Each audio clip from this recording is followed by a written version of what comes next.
Right, so I now want to introduce a new distinction. This notion of validity really applies intelligibly to formal arguments, right? So what's the difference between a formal argument and an informal argument? Well, an argument is formal if its validity or its invalidity can be established solely by its form, right? Solely by its shape. So the example I showed you is all Manxome things whiffle, the Jabberwock is Manxome. What follows? You know, without needing to know what any of these words mean, and in fact, in spite of the fact that they're nonsense words invented by Lewis Carroll, you know that the Jabberwock whiffles, right? If it's the case that that Manxome things whiffle and the Jabberwock is Manxome, then the Jabberwock has to whiffle. So the content is irrelevant. In a formal argument, it really doesn't matter what the argument is about.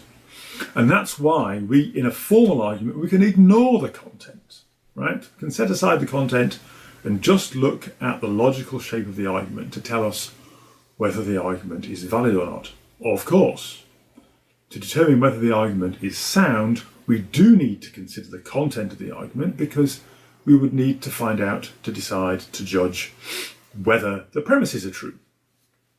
But in terms of validity, with a formal argument, we don't need to know what the argument's about. We can just look at the form of the argument and from that alone judge whether the argument is valid. So to kind of dramatise this, with a formal argument, you replace the letters, the words that indicate the content, with letters, right? So I started off with M, W and J for Whiffles, Manxome and Jabberwock. But actually you can kind of increase the sense of formality by using X, Y and Z instead, right? Okay, so that's formal arguments. And the study of formal arguments is what you do in formal logic or mathematical logic. And this is useful for all sorts of reasons, because formal principles then become very clear. However, almost all of the arguments that people make in earnest about things that they care about are informal. By which I mean that almost all of the arguments that people make about things they care about in earnest are arguments such that the content of the argument makes a difference to whether the argument is a good one or not. Not just to whether the argument is sound, but to whether the argument is good as an argument, that it makes a difference what the argument is about. We're going to look at a few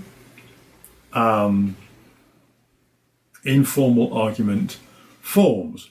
There are, gazillions of informal argument forms, and in fact one of the games you can play once you get into this is finding out new ones of your own and giving them names. Now the classics mostly have Latin names, because this really sort of is an ancient part of the discipline. And as I say, having the Latin names is handy. Makes you sound like a bit like a barrister, and on occasion this can be rhetorically useful, but don't worry about the Latin. Okay, so here is a little list. So this is the last slide, and this is the little list of informal argument forms that we're going to look at and illustrate.